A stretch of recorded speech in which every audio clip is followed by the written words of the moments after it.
One of the things that's really unique in college football right now is there used to be just this, influx of freshmen, right? But now, we actually do kind of a program orientation, not only in June when we have our new arrivals of high school players, but for us in January we had almost a dozen high school players, about 4 or 5 transfer players. We've added another 3 or 4 transfer players this summer. So at any point in our year, in our program, it never really changes. We get our players heavily involved. I literally don't recruit or have official visits on our campus unless all of our players are there, because our players are our greatest representatives of what we want. I've been a head coach 15 years, and I think about what I learned as a player, as an assistant, and it's so important in today's world to stay on top of everything that touches our players' life, right? Not only when they're in the building. We literally have some things on the doors when you're walking in and walking out that kind of give you a way to think about where you're at and what you're doing, and I couldn't be happier. We actually, in the portal world we're living in, I don't know where we stand right now, but I know at one point when we went into the recruiting season, we were actually tied for second for fewest number of portal lost players, right? And what that's telling me is kids like being in our program. They like the way they've been treated. They like the way they get coached.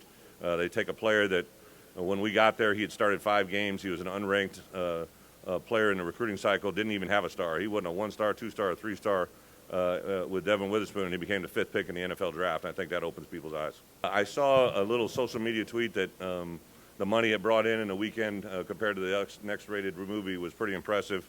I see a lot of Barbies. I have a 6-year-old and a 4-year-old. I know my 6-year-old Bella is watching, so hi, Briella. I bought a lot of Barbies. We had a Tooth Fairy show up the other day. Tooth Fairy is going for $20 these days. I couldn't believe that price. But we bought a lot of Barbie stuff for $20. So I don't really get to talk a lot of Barbie, so I appreciate the question. Have not taken her to see it, but I'm sure we're going to see it. We're kind of in the mermaid mode right now, so we're still heavy into mermaids. Jimmy and I first met. I became the defensive coordinator at the University of Wisconsin, and I remember walking in, and Coach Alvarez said, "Hey, there's one guy that you got to talk to on the defense side of the ball, and if you get him to believe in what you're doing, you'll get the entire defense and the entire team to believe in you." So I literally had a meeting set up with Jimmy when I got to campus the first day. Brought him in, showed him the package that we were going to run. I believe Wisconsin that year that I took over, it was ranked 87th or 88th in the country on total defense. So I talked about what we were going to do. We were going to try to retain the things they did well. I had every defensive coach was still on my staff, so it was kind of an audition for me to teach Jimmy what I had to teach the coaches. An hour after that, he was smiling ear to ear, and I think he went on to have a very special season. Not that he wasn't good before, but I just made a huge impact on me and how quickly he learned the game. I believe we went to the University of Wisconsin at the end of the year, University of Iowa at the end of the year, and I believe he picked the first 2 picks, or first 2 third down plays in that game out of a new formation, and we didn't even talk about the adjustment. He made it on the field as a player. So I really learned early that he knows the game. Stayed in touch with him during his entire NFL career. I knew he'd be a good coach. Obviously talked extensively to him why he was up there before I came back in the league. Paul talked about the savvy he hit. I know I talked to Coach Alvarez and about his presence and his awareness, his feel.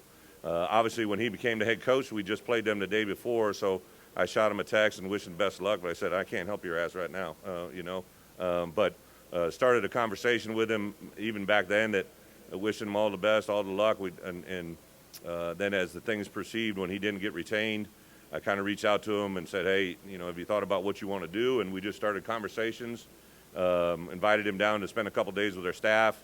I think he was still trying to figure it out, so it's probably a question better for him. But he'll be a senior analyst for us, and he'll handle responsibilities that really touch all 3 phases of the game.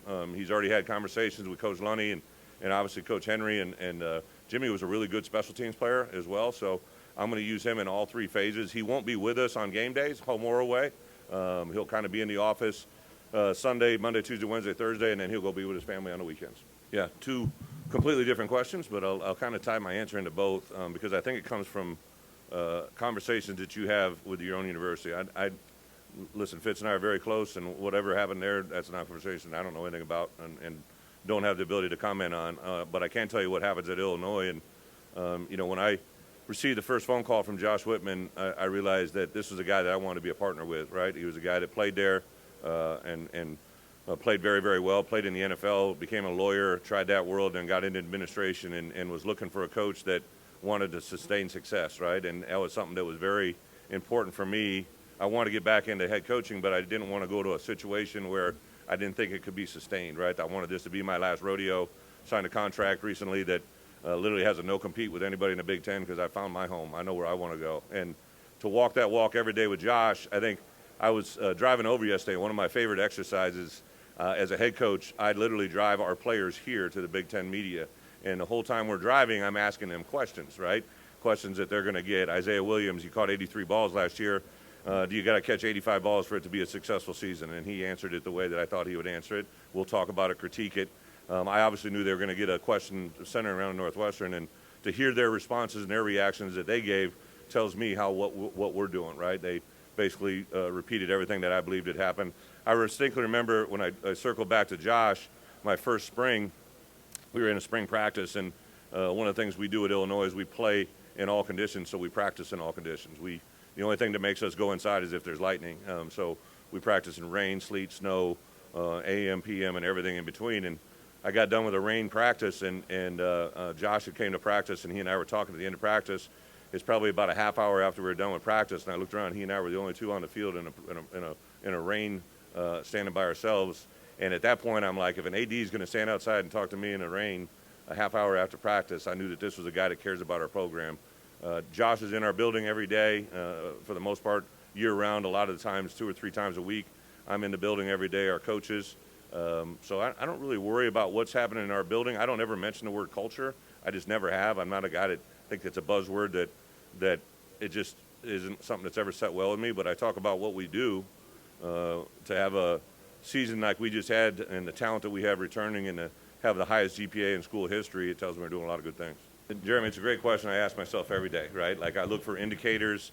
I think the guys that are around me, the people that are around me know that when we were here a year ago, I wasn't going to put a prediction on how many wins we're going to have, but I was pretty sure we're going to be a bowl team. I knew that we had a good football team that was going to grow and build. I look for indicators of how our guys carry themselves off the field. I look for indicators on how they adapt and adjust to new players. When I was riding over those 3 guys yesterday, I kind of was asking them questions about players that I haven't seen, right, that only they've seen. And just to hear them say what they said with the intelligence that they did, it tells me that our best players are observant of what's going on around them. These 3 guys we brought over could have easily been 3 draft picks last year in a class that was highly talented, but they came back to make a better opportunity for themselves in our football program. And we got a lot of unfinished business. Last year we were a 8-5 team, but it broke up into a 7-1 team and a 1-4 team. And I focused myself on the 1-4 more than any time in my career. Obviously, it all happened at the end of the year, so there had to be some contributing factors that are on me as a coach and development and program-wise. So I like where we're at. I love some of the young influx of talent. For me as a head coach, this is my 15th year, as I said earlier, but I've never felt more engaged with our roster, the way that they're being developed, the way they're being coached, and the way that they react to our coaches is pretty cool.